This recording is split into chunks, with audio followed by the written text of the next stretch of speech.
ഓ, അമ്മയുടെ ഷെൽഫിൽ തുണിയെല്ലാം അടുക്കി വെക്കുന്നുണ്ടായിനി. ആ മോളെ, അച്ഛൻ്റെ കുറച്ച് ഡ്രസ്സ് ഉണ്ടായിരുന്നു. അമ്മ അതൊക്കെ ഒന്ന് അടുക്കി പെറുക്കി വെക്കുകയായിരുന്നു. അമ്മേ, ഞാൻ അമ്മയോട് പറഞ്ഞല്ലോ, അമ്മ ഒന്നും വിചാരിക്കരുത്. ഇങ്ങനെ ഡ്രസ്സൊന്നും ഒരുപാട് ഇങ്ങനെ കൂട്ടി അട്ടിയൊക്കെ വെച്ചതിനെ കൊണ്ടൊന്നും യാതൊരു അർത്ഥമില്ലമ്മേ. അമ്മേ, ഞാനൊരു കാര്യം പറഞ്ഞോട്ടെ. നീ ഇങ്ങനെ ഒരുപാട് ഡ്രസ്സ് ഷെൽഫിൽ വെക്കുന്നതിന് പകരം ഒന്ന് 2-3 ഡ്രസ്സ് വെച്ചിട്ട് ബാക്കിയുള്ള ഡ്രസ്സിലായിരുന്നു പാവങ്ങൾക്ക് കൊടുക്കുന്നതല്ലേ നല്ലത്. അത് ശരിയാ മോളെ. എന്തിനാണ് അച്ഛൻ്റെ ഇത്രപ്പാട് ഡ്രസ്സ് ഇടല്ലേ? ഞാൻ അത്രക്കൊന്നും ആലോചിച്ചില്ല. അല്ലമ്മേ, ഇത് അച്ഛൻ്റെ അലമാരിയാണോ? അപ്പൊ അമ്മേന്റെ ഡ്രസ്സല്ലേ എവിടെ? അത് പിന്നെ അച്ഛൻ്റെ ഡ്രസ്സിൻ്റെ കൂടെ അമ്മേൻ്റെ ഡ്രസ്സ് റിസർവ് വെക്കാൻ അച്ഛൻ സമ്മതിക്കില്ലായിരുന്നു മോളെ. അതെന്താ അങ്ങനെ? അച്ഛന് ഇഷ്ടമില്ലായിരുന്നു മോളെ. ആദ്യമൊക്കെ എൻ്റെ ഡ്രസ്സ് അച്ഛൻ്റെ ഡ്രസ്സിൻ്റെ കൂടെ വെക്കുമ്പോൾ അച്ഛനത് വലിച്ചെറിയുമായിരുന്നു. ഞാൻ ആദ്യമൊന്നും അത് അത്ര കാര്യമാക്കിയില്ല. പിന്നെ മനസ്സിലായി അച്ഛനത് തീരെ ഇഷ്ടമല്ല എന്നുള്ള കാര്യം. ഞാനതിന് ശേഷം എൻ്റെ ഡ്രസ്സെല്ലാം ഒരു കാർഡ്ബോർഡ് പെട്ടിയിലാക്കിയിട്ട് സൂക്ഷിക്കില്ല.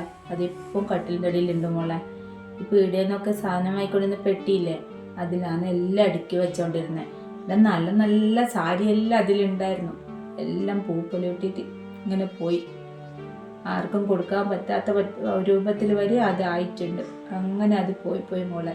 അമ്മ എന്നീ പറയുന്നമ്മേ, എന്നെ ഈ വീട്ടിലേക്ക് കല്യാണം കഴിച്ച് വന്നിട്ട് 2 കൊല്ലം കഴിഞ്ഞു. ഈ വീട്ടിൽ ഇങ്ങനെയെല്ലാം സംഭവം നടക്കുന്നുണ്ടെന്ന് ഇപ്പൊ അമ്മ പറഞ്ഞത്ര ഞാൻ അറിയുന്നത്. നിങ്ങൾ മക്കളും മരുമക്കളും അറിയാത്ത എന്തെല്ലാം വാശികളും സ്വഭാവങ്ങളും അച്ഛനുണ്ടെന്നറിയാവോ? ഞാൻ അതൊന്നും ഇന്നുവരെ ആരോടും പറഞ്ഞിട്ടുമില്ല. ആരും അറിയിച്ചിട്ടൊരു കാര്യമില്ലെന്ന് എനിക്കറിയാം. അതുകൊണ്ട് ഇന്നുവരെ ആരോടും ഒന്നും ഞാൻ പറയാഞ്ഞ. എന്തായാലും അമ്മ ഇത് ആരോടും പറയാതിരുന്നോണ്ടാണ് അമ്മ ഇത്ര അനുഭവിക്കേണ്ടി വന്നത്. അമ്മ ആരോടൊന്നും നമ്മളോടൊന്ന് പറഞ്ഞിരുന്നെങ്കിൽ നമുക്ക് അച്ഛനൊന്ന് പറഞ്ഞൊന്ന് മനസ്സിലാക്കിപ്പിക്കായിരുന്നു. അച്ഛൻ മരിച്ചിട്ട് 10-20 ദിവസമായില്ല മോളെ. അച്ഛൻ ജീവിച്ചിരിപ്പുണ്ടെങ്കിൽ നിങ്ങൾ ആര് പറഞ്ഞതും അച്ഛൻ ഒരിക്കലും കേൾക്കാൻ പോകുന്നില്ല. അച്ഛൻ ഒടുക്കത്തെ വാശിയാണ്. കഴിഞ്ഞത് കഴിഞ്ഞു. ഇനിയിപ്പോൾ അതൊന്നും പറഞ്ഞിട്ട് യാതൊരു കാര്യമില്ല. അമ്മ ഒരു കാര്യം ചെയ്യും, അച്ഛൻ്റെ 1-2 ഷർട്ട് മാത്രം അവിടെ ഷെൽഫിൽ എടുത്ത് വെച്ചിട്ട് ബാക്കിയുള്ള സ്ഥലത്ത് അമ്മേൻ്റെ ഡ്രസ്സ് എടുത്ത് വെക്ക്. ബാക്കി അങ്ങനെ ഒരുപാട് ഡ്രസ്സൊന്നും അതിൽ വെക്കണ്ട അമ്മേ. എന്തായാലും അമ്മ ഇതുപോലെ ചെയ്യട്ടാ. അല്ല മോളെ, അത് പിന്നെ അമ്മേ, എല്ലാ കാലവും പൂപ്പലൊടിച്ച് പോകേണ്ടതല്ല അമ്മേൻ്റെ തുണികൾ. ഇനിയെങ്കിലും അമ്മ ജീവിക്കാൻ നോക്ക്. ആ ഏട്ടാ, ഇതാ വരുന്നു. അമ്മേ, എന്നിട്ട് ഞാൻ പറഞ്ഞ പോലെ അമ്മേൻ്റെ തുണിയിലെടുത്ത് ഷെൽഫിൽ വെക്കിട്ടാ. ഞാനിപ്പോ വരെ.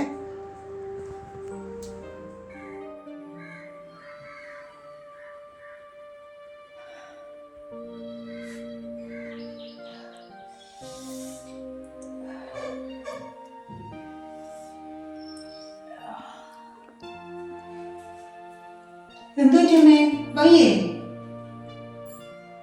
എന്താണെന്നറിയില്ല മോളെ, നല്ല തലവേദന, തല അനക്കാൻ വയ്യ. പിന്നെ എങ്ങനെയാ പണിയെടുക്കുന്നേ? നമുക്ക് റെസ്റ്റ് എടുത്തൂടെ? അമ്മ ഇന്ന് ഒരു പണിയും എടുക്കണ്ട. ഞാൻ ഫുഡ് പുറത്തുനിന്ന് ഓർഡർ ചെയ്യാം. നമുക്കിന്ന് ഭക്ഷണം പുറത്തുനിന്ന് വാങ്ങിക്കളയാം. അയ്യോ മോളെ, പുറത്തുനിന്നൊന്നും വാങ്ങിക്കണ്ട. അതൊന്നും അച്ഛന് ഇഷ്ടപ്പെടില്ല. അച്ഛൻ എന്തുണ്ടെങ്കിലും എടുത്ത് അടുപ്പ് പുകയിടെന്നാ പറയല്ലേ. അച്ഛന് പുറത്തുനിന്ന് വാങ്ങുന്നൊന്നും തീരെ ഇഷ്ടമല്ല. പുറത്തുനിന്നൊന്നും വാങ്ങിക്കണ്ടേ? അല്ലമ്മേ, അതിപ്പോ അച്ഛൻ അച്ഛൻ പോയല്ലേ. ഞാൻ പെട്ടെന്ന് എന്തോ അച്ഛനവിടെ ഉള്ളതുപോലെയെല്ലാം എനിക്ക് തോന്നിപ്പോയി മോളെ. നിങ്ങൾക്കറിയാലോ അച്ഛന് ഇതൊന്നും ഇഷ്ടമല്ലാന്ന്. മോള് ഈ വീട്ടിൽ കല്യാണം കഴിഞ്ഞിട്ട് വരുന്നതിന് മുന്നേ ഒരു ദിവസം എനിക്ക് വല്ലാത്ത പനിയായിരുന്നു. നല്ല പനി എന്ന് വെച്ചാൽ എഴുന്നേൽക്കാൻ പറ്റാത്ത പനി ഉണ്ടായിരുന്നു എനിക്ക്. എന്നിട്ട് അച്ഛന് പിന്നെ എന്നെ ആശുപത്രിയിലൊന്നും കൊണ്ടുപോകുന്ന ഒരു പരിപാടിയും ഇല്ല. അച്ഛൻ പക്ഷെ എന്തെങ്കിലും ഉണ്ടെങ്കിൽ അച്ഛൻ വേഗം പോയിട്ട് മരുന്നൊക്കെ വാങ്ങിച്ച് കഴിക്കും. പക്ഷെ എന്നെ ഒന്നും ഒരു ശ്രദ്ധയും ഉണ്ടാവില്ല. അച്ഛനൊന്നും ചോദിക്കുകയില്ല, കഴിച്ചൊന്നും ചോദിക്കുകയില്ല. ഒരു ദിവസം തീരെ വയ്യാത്തോണ്ട് മോൻ അർജുൻ എന്ത് പണിയെടുത്ത് ഒരു ചോറ് വാങ്ങിക്കൊണ്ട് തന്നു. അത് പക്ഷെ അച്ഛൻ കണ്ട് അച്ഛൻ എന്ത് പണിയെടുത്തെന്നറിയാം. ആദ്യം അച്ഛൻ തെങ്ങിൻ്റെ ചോട്ടിലേക്ക് കളഞ്ഞു. എന്നിട്ട് എന്നെ കൊണ്ട് കഞ്ഞി വെപ്പിച്ചിട്ട് കുടിച്ചിട്ടാണ് അന്ന് എല്ലാവരും ഇവിടെ കഴിച്ചത്. അങ്ങനെയാ മോളെ എൻ്റെ അച്ഛൻ്റെ സ്വഭാവം. കഞ്ഞി ഉണ്ടാക്കി കുടിച്ചിനെന്ന് പറഞ്ഞില്ലേ, അതൊന്ന് അച്ഛൻ വിളിച്ചുണർത്തിയിട്ട് ചെകിട്ടത്തെ ഒരു അടിയൊക്കെ തന്നിട്ടാണ് എന്നെ കഞ്ഞി ഉണ്ടാക്കിയിട്ട് അന്ന് കുടിച്ചത്. അത്ര പോലും മറ്റുള്ളവരതും പുറത്തുനിന്ന് ഒരു സാധനം അച്ഛൻ ഈ വീട്ടിൻ്റെ അകത്ത് കയറ്റാൻ സമ്മതിക്കത്തില്ല. അതൊന്നും അച്ഛൻ വാങ്ങാനും കുടിക്കാനും സമ്മതിക്കത്തില്ല. അമ്മേ, അമ്മ കിടന്നു, ഞാൻ ഫുഡ് ഓർഡർ ചെയ്യാം. ആ മോളെ, എന്തേലും മതി കേട്ടോ. കുറേ പൈസക്കൊന്നും വാങ്ങില്ലേ, ചെറിയ എന്തെങ്കിലും വാങ്ങിച്ചാൽ മതി.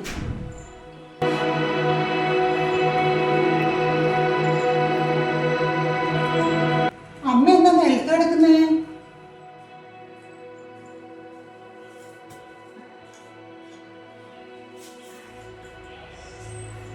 ആ മോളെ, ഞാൻ ഈ പായി തന്നെ കിടക്കരുതാ.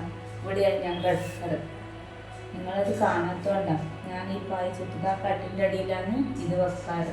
അത് ശ്രദ്ധയിൽപ്പെടാത്തോണ്ടാണ് അത്. അമ്മ എന്ത് പറയുന്നമ്മേ? ഈ കട്ടിലുണ്ടായി പിന്നെ അമ്മ എന്തിനു നിലത്ത് കിടക്കുന്നേ? ഞാൻ കട്ടുമ്പോൾ കിടക്കുന്ന അച്ഛന് തീരെ ഇഷ്ടമല്ല മോളെ. ഒരു ദിവസം അച്ഛൻ്റെ ഒക്കെ മേക്ക് എൻ്റെ കാല് കൊണ്ടുവെന്നും പറഞ്ഞിട്ട് അച്ഛൻ അന്നെ നടുവെന്നൊരു ചവിട്ടിന്. ആ ചവിട്ടിൽ ഞാൻ താഴെ വീണ് എൻ്റെ നടുവിൻ്റെ വല്ലാത്ത 2-3 ദിവസത്തേക്ക് ഭയങ്കര വേദനയായിപ്പോയി. പിന്നെ അന്ന് എനിക്ക് വാങ്ങിക്കൊടുത്തന്നതാണ് ഈ പായ. ഇതിലാണ് അന്ന് തൊട്ട് ഇന്ന് വരെ അമ്മ കിടക്കുന്നത്. കുറേ വർഷമായി. എൻ്റെ അമ്മ, എനിക്ക് ഇതിനെ കേട്ടിട്ട് വിഷമാകുന്നു. എന്തൊക്കെയമ്മ ഇവിടെ സംഭവിക്കുന്നത്? ശേ, അച്ഛനൊക്കെ ഇല്ലല്ലോ. അമ്മ ആ കട്ടിൽ കയറി കിടക്ക്. അയ്യോ, നിലത്ത് കിടന്ന ശീലിച്ച എനിക്ക് ഇനി കട്ടിൽമ കിടന്നിട്ടൊന്നും ഒരു കുഴപ്പമില്ല മോളെ. അതൊന്നും ഒരു പ്രശ്നമില്ല. ഞാൻ നിലത്ത് തന്നെ കിടന്നോളാം. അമ്മ എത്ര കാലമായി തണുപ്പത്ത് കിടക്കുന്നേ? കിടന്നിടത്ത് കിടന്നു, ഇനി അത് വേണ്ട. അമ്മ എഴുന്നേറ്റേ, ആ കട്ടിൽ കയറി കിടന്നേ.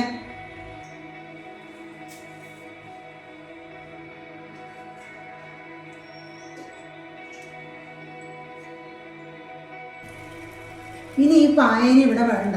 ഇത് ഉള്ളോണ്ടാണല്ലോ അമ്മ എപ്പോഴും നിലത്ത് കിടക്കുന്നത്. അമ്മ കട്ടിൽ കയറി കിടക്കും.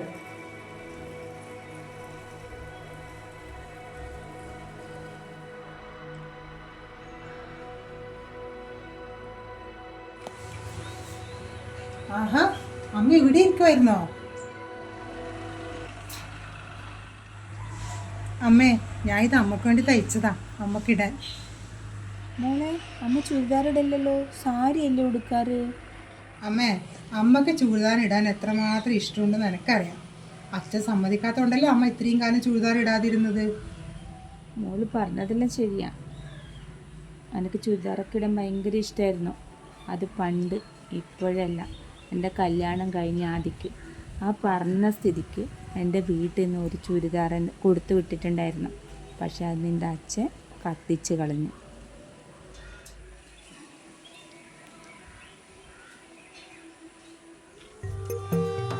ഇനി വീട്ടിനകത്തായാലും പുറത്തായാലും സാരി മാത്രം ഇടാൻ പാടുള്ളൂ എന്ന് എന്നോട് പറഞ്ഞു. അതിനുശേഷം എപ്പോഴും ഞാൻ സാരി തന്നെയായി. പക്ഷെ എനിക്ക് വീട്ടിൽ നൈറ്റി ഇടാനായിരുന്നു ഇഷ്ടം. പക്ഷെ അച്ഛൻ അത് സമ്മതിച്ചില്ല. അങ്ങനെ ഞാൻ സാരിയിലേക്ക് തന്നെ മാറി. അതുമല്ല മോളെ, അച്ഛൻ വച്ചിട്ട് 10-20 ദിവസമല്ലേ ആയിട്ടുള്ളൂ. അപ്പം ഞാനിപ്പം ചുരിദാറിട്ട് വന്നാൽ നാട്ടുകാരിൽ എന്തെല്ലാം പറയും. അതുകൊണ്ട് എനിക്ക് ചുരിദാർ വേണ്ട. അമ്മേ, അവരെന്തു പറയും ഇവരെന്തു പറയുന്നത് നോക്കി നടന്നാലെല്ലാം നമ്മുടെ ആഗ്രഹങ്ങളെല്ലാം നമ്മൾ കുഴിച്ചു മൂടേണ്ടി വരും. അമ്മേ, ഇത്രയും കാലം അച്ഛൻ്റെ മുമ്പിൽ ഒരു ശത്രുവായിട്ട് നിന്നിട്ട് അമ്മ ശബ്ദുലാണ് ജീവിച്ചില്ലേ? ഇനിയെങ്കിലും അമ്മ അമ്മേൻ്റെ ആഗ്രഹങ്ങളെല്ലാം സാധിച്ചെന്നെ ജീവിക്കണം. ആരെന്ത് പറയുന്നൊന്നും അമ്മേനെ നോക്കണ്ട. എന്നാലും അത് അർജുൻ എന്ത് വിചാരിക്കും മോളെ? അമ്മേ, അർജുവേട്ടൻ കൂടി അറിഞ്ഞിട്ടന്നെ അമ്മ ഇത് വാങ്ങിച്ചത്. അർജുവേട്ടൻ അതൊക്കെ ഭയങ്കര ഇഷ്ടമാണ്. അമ്മ കരുതും പോലെ അച്ഛനെപ്പോഴത്തെ ഒരാളൊന്നും അല്ല അർജുവേട്ടൻ. അമ്മ അതൊന്നും ആലോചിച്ച് വിഷമിക്കണ്ട. അമ്മ ഈ ചുരിദാറൊന്ന് ഇട്ടിട്ട് വന്നാട്ടെ. ഞാനിത് ഒരുപാട് ആഗ്രഹിച്ച് തയ്പ്പിച്ചല്ലേ അമ്മേ. ഒന്ന് ഇട്ടിട്ട് വാ അമ്മ ഇത്. എന്നാലും മോളെ, അമ്മ പോയിക്കേ, പോ.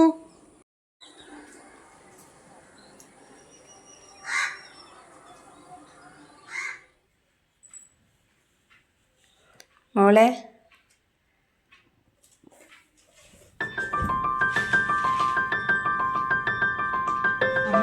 നല്ല രസമുണ്ട് കാണാൻ.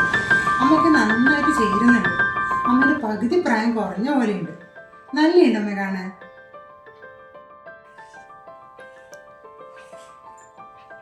മോളെ എനിക്കിത് നാണക്കേടാവുന്നു. എനിക്കിത് ചേരുന്നുണ്ടോ? സത്യമായിട്ട് അമ്മേ, അമ്മയ്ക്ക് നന്നായിട്ട് ചേരുന്നുണ്ട്. അമ്മ ഇനി സാരിയൊന്നും ഇടണ്ട, അമ്മ ഇനി ചൂരിദാർ ഇട്ടാൽ മതി. ഇനി നാട്ടുകാരെന്ത് പറയും, വീട്ടുകാരെന്ത് പറയുന്നു വിചാരിച്ചിട്ടൊന്നും അമ്മ ഇനി ചൂരിദാർ ഇടാണ്ട് നിൽക്കണ്ട. സത്യമായിട്ട് നമുക്ക് നന്നായിട്ട് ചേരുന്നുണ്ട്. ഇത്രയും കാലം അമ്മ ഒരു ജയിലിൽ ജീവിക്കുന്ന പോലെയല്ലേ ജീവിച്ചത്. കഴിഞ്ഞതൊക്കെ കഴിഞ്ഞു, ഇനി അതൊന്നും ഓർക്കണ്ട.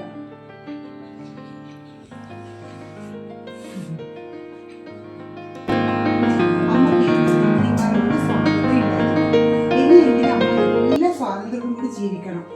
അമ്മയുടെ എന്താ ആഗ്രഹം, എല്ലാ ആഗ്രഹവും അമ്മയെ സാധിക്കണമേ. മോളെ ഞാനിതൊന്ന് അർജുനും കൂടി കൊണ്ട് കാണിക്കട്ടെ. എന്നിട്ട് ശരി അമ്മേ, അമ്മ പോയിട്ട് അർജുനെ കാണിച്ചിട്ട് വാ. ശരി ടാക്കി.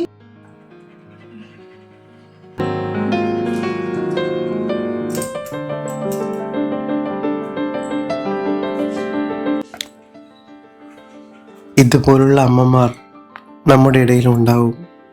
നമ്മൾ അവരെ തിരിച്ചറിയുന്നില്ല എന്ന് മാത്രം.